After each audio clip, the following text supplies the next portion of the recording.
नमस्कार। आपका अखबार के इस अंक में आपका स्वागत है। मैं हूं प्रदीप सिंह।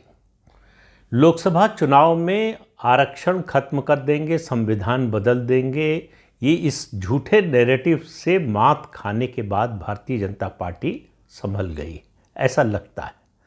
और उसने ये तय किया है कि जिस तरह से दुश्मन को यानी पाकिस्तान को घर में घुसकर मारा था, उसी तरह से अपने राजनीतिक विरोधी को इस मुद्दे पर घर में घुसकर मारेंगे।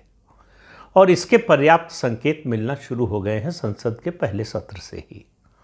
संसद के पहले सत्र में लोकसभा अध्यक्ष चुने जाने के बाद ओम बिरला ने जिस तरह प्रस्ताव रखा लोकसभा में इमरजेंसी की निंदा करते हुए, उसने बड़ी मुश्किल में डाल दिया विपक्ष को। राहुल गांधी और अखिलेश यादव साथ साथ बैठे हुए थे। कांग्रेस और उसके कई साथी दल जो है हंगामा कर रहे थे, उसका विरोध कर रहे थे इस प्रस्ताव का। अखिलेश यादव जो है वो समझ नहीं पा रहे थे कि वो उठें कि ना उठें। राहुल गांधी अखिलेश यादव को देख रहे थे कि उठते हैं कि नहीं उठते हैं, तो हमको भी उठना चाहिए कि नहीं उठना चाहिए। अभी राहुल गांधी जो है इन पार्लियामेंट्री टैक्टिक्स को समझने में ऐसा लगता है पारंगत नहीं हुए हैं। तो अखिलेश यादव नहीं उठे तो उनकी पार्टी के लोग भी नहीं उठे। अब ये स्थिति ऐसी थी, विपक्ष में विभाजन साफ नज़र आया। और इमरजेंसी के मुद्दे पर समाजवादी पार्टी या ऐसी पार्टियां जिनके नेता जेल गए थे इमरजेंसी में, वो कैसे समर्थन में खड़ी हो सकती हैं? भले ही वो चुप हो जाएं, ना बोलें इमरजेंसी के विरोध में, लेकिन इमरजेंसी का समर्थन कैसे कर सकती हैं? राहुल गांधी के लिए अगर उनमें राजनीतिक समझ होती तो वो खड़े होते और कहते कि मैं इस प्रस्ताव का समर्थन करता हूँ। इमरजेंसी हटने के बाद जब वापस सत्ता में आई थी 1980 में इंदिरा गांधी, तो उन्होंने भी माफ़ी मांगी थी इमरजेंसी के लिए। तो वो कह सकते थे कि मेरी दादी जिन्होंने इमरजेंसी लगाई थी उन्होंने माफ़ी मांग ली थी। हालांकि ये कोई तर्क नहीं होता है। मैं किसी का खून कर दूं उसके बाद माफ़ी मांग लूं तो कि क्या मेरी सज़ा खत्म हो जाएगी या मेरा अपराध कम हो जाएगा? इमरजेंसी एक इतना बड़ा पाप था भारतीय जनतंत्र में जिसकी कोई मिसाल नहीं है। जब आपका मौलिक अधिकार, में बार बार जब इमरजेंसी का जिक्र होता है तो इस बात का ज़रूर जिक्र करता हूँ, इसका ज़रूर उदाहरण देता हूँ कि आपका जीने का अधिकार छीन लिया गया था। कि अगर आपको पुलिस गोली मार दे तो आप न तो उसके खिलाफ FIR लिखवा सकते हैं, न मुकदमा कर सकते हैं, न अदालत जा सकते हैं। और सुप्रीम कोर्ट तक ने कह दिया कि जो है सरकार को ये अधिकार है आपका फंडामेंटल राइट छीन लेने का। ये था इमरजेंसी, जिसको आजकल विपक्ष कहता है कि अघोषित इमरजेंसी है। उन लोगों को, जो लोग ये कहते हैं, उन्होंने इमरजेंसी देखी नहीं है, उनको मालूम नहीं कि इमरजेंसी में क्या हुआ। किस तरह से हजारों नेता बिना किसी मुकदमे के जेल में ठूस दिए गए, और किस तरह से अखबारों पर, मतलब उस समय टेलीविज़न चैनल तो थे नहीं, अखबारों पर, मीडिया पर प्रतिबंध लगा, सेंसरशिप लगी। और पूरे देश में कस्टोडियल डेथ्स की जो संख्या थी, इतनी बड़ी संख्या में लोग मारे गए। उसके अलावा क्या क्या हुआ, वो घटनाएं और उनका विस्तार तो कभी सामने पूरी तरह से आया ही नहीं। और जबरन नसबंदी, मुझे लगता है 77 के चुनाव में सबसे बड़ा मुद्दा बना। जबरन नसबंदी का जो अभियान चलाया गया इमरजेंसी के दौरान, उसके कारण कांग्रेस को सबसे ज़्यादा नुकसान हुआ। बात इतनी ही नहीं है, इमरजेंसी के दौरान कई मल्टीनेशनल कंपनीज भारत छोड़कर चली गई। बड़ी बड़ी कंपनीज, भारत से निवेश चला गया। तो भारत की अर्थव्यवस्था पर भी कुठाराघात किया इमरजेंसी ने। बात केवल इंटरनल डेमोक्रेसी की नहीं है। वो जो कदम था वो केवल एक डिक्टेटर उठा सकता था। और आज राष्ट्रपति द्रौपदी मुर्मू जी ने अपने अभिभाषण में संसद के दोनों सदनों को संबोधित करते हुए पहले सत्र में जो कहा, इमरजेंसी जो है वो काला अध्याय है भारतीय जनतंत्र का, इमरजेंसी पर हमला। अब सवाल ये कि इमरजेंसी तो 50 साल पहले लगाई गई थी। आपको मालूम है किन परिस्थितियों में लगाई गई थी, और उन परिस्थितियों का जिक्र भी आपने बहुत बार सुना होगा। किस तरह से आधी रात को राष्ट्रपति को नींद से जगाकर कहा गया था कि इस पर दस्तखत कर दीजिए। जो डेमोक्रेसी की बात कांग्रेस पार्टी करती है, इमरजेंसी का प्रस्ताव कैबिनेट से पास नहीं हुआ। इंदिरा गांधी ने ऑल इंडिया रेडियो पर घोषणा कर दी कि देश में इमरजेंसी लगा दी गई है। उसके बाद राष्ट्रपति के दस्तखत हुए और अगले दिन सुबह जो है कैबिनेट को बुलाकर वो प्रस्ताव पास कराया गया। यानी इमरजेंसी जैसा इतना बड़ा कदम, इतना मौलिक कदम उठाया गया और अपनी ही कैबिनेट को विश्वास में नहीं लिया। इंदिरा गांधी को किसी पर भरोसा नहीं था, देश की जनता पर तो नहीं ही था, अपने कैबिनेट के साथियों पर भी नहीं था और कांग्रेस पार्टी के किसी नेता में हिम्मत नहीं थी कि वो इमरजेंसी के विरोध में कुछ बोल सके। जो बहुत सहमत नहीं दिख रहे थे वो बड़े संकट में थे। उनमें से एक थे जगजीवन राम। बाबू जगजीवन राम को शक था, जो उनसे मिलने जाते थे उनसे बातचीत के लिए वो अपने बंगले के गार्डन में लेकर, लॉन में लेकर जाते थे। उनको डर था कि उनकी बात सुनी जा रही है, उन पर जासूसी की जा रही है।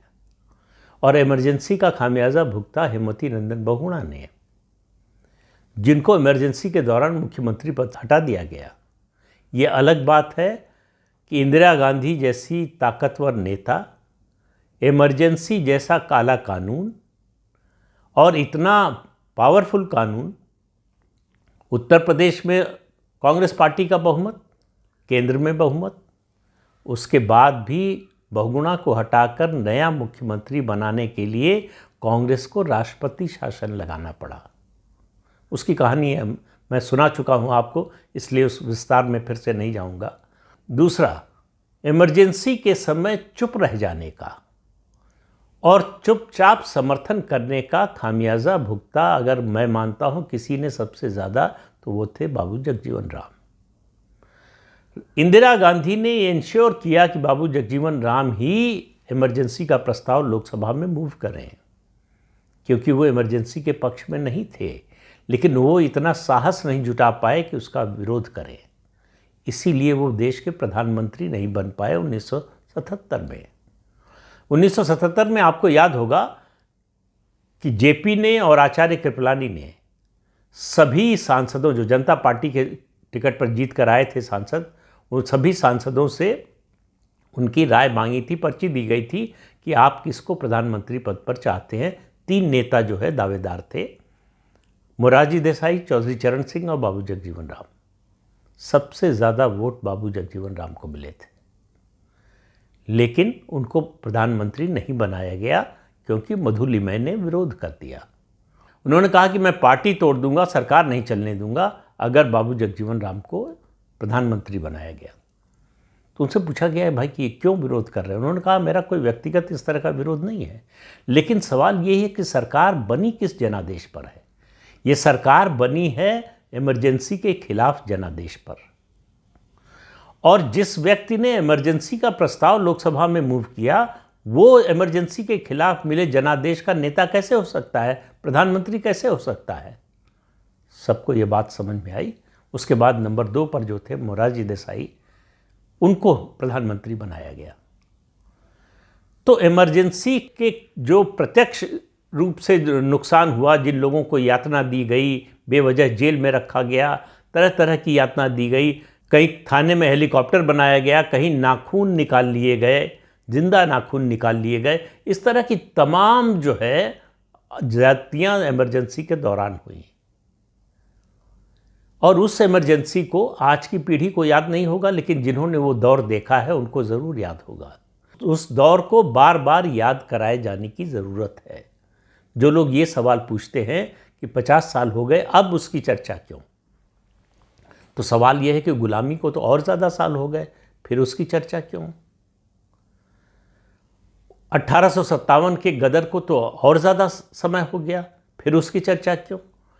जो इस देश में सबसे बुरी बात हुई, जो जनतंत्र के लिए सबसे बड़ा खतरा था और खतरा बना, उसकी चर्चा क्यों नहीं होगी। तो ये जो आक्रमण एकदम से हुआ है विपक्ष पर, खासतौर से कांग्रेस के मजबूत होने के कारण, और कांग्रेस ने ही वो एजेंडा चलाया कि संविधान बदल देंगे, आरक्षण खत्म कर देंगे। तो कांग्रेस पर ये सीधा अटैक है। प्रधानमंत्री नरेंद्र मोदी चाहते तो इस मुद्दे को छोड़ सकते थे कि चुनाव तक मुद्दा था, चुनाव के बाद ये मुद्दा ख़त्म हो जाएगा और इस पर चुप रहना ज़्यादा बेहतर है, जितना बोलेंगे वो ये मुद्दा चर्चा में रहेगा।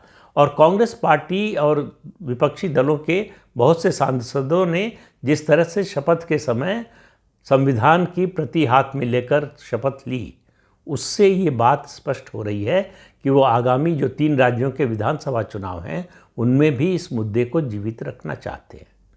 तो ऐसे में बीजेपी की चुप्पी जो है उसके लिए ज़्यादा नुकसानदेह साबित हो सकती थी।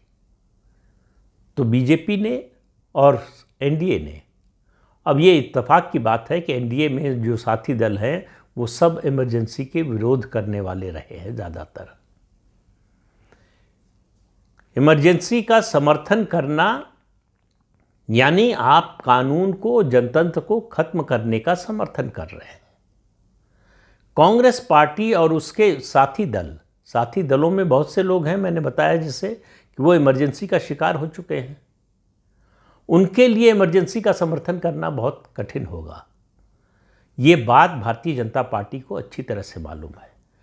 तो संविधान खत्म कर देंगे, आरक्षण खत्म कर देंगे, उसका जवाब भारतीय जनता पार्टी दे रही है, जो उसे चुनाव के समय करना चाहिए था। चुनाव के समय वो चूक गई, इसका जवाब नहीं दे पाई, इसकी काट जो है प्रस्तुत नहीं कर पाई। अब उसने तय किया है कि इस मुद्दे को पूरी तरह से खत्म करने की ज़रूरत है और बीजेपी को जो कटघरे में खड़ा करना चाहते हैं, दरअसल वो कटघरे में खड़े हैं। दोषी वो हैं। संविधान उन्होंने बदला, संविधान उन्होंने ख़त्म किया, जनतंत्र को उन्होंने गिरवी रखा। जो कुछ हो सकता था संविधान के साथ खिलवाड़, वो सब किया कांग्रेस पार्टी ने। किस तरह से न्यायपालिका को सरकार का पिछलग्गू बनाने की कोशिश हुई। इंदिरा गांधी ने संसद में कहा कि अब क्या सुप्रीम कोर्ट तय करेगा कि हम सरकार कैसे चलाएंगे। सुप्रीम कोर्ट को सरकार की नीतियों के अनुसार जजमेंट देने चाहिए। ये सब रिकॉर्डेड है, ये कोई हवाई बात नहीं है।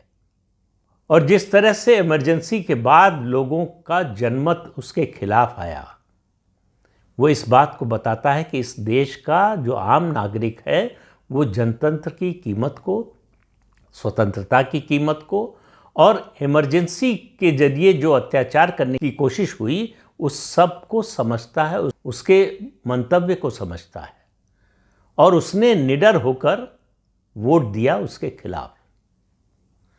कांग्रेस पार्टी के पास आज भी इसका जवाब नहीं है। कांग्रेस पार्टी अगर इमरजेंसी की निंदा का प्रस्ताव आता है और उसका विरोध करती है तो ये उसकी बेशर्मी कही जाएगी कि आप ऐसे कदम का समर्थन कर कैसे सकते हैं।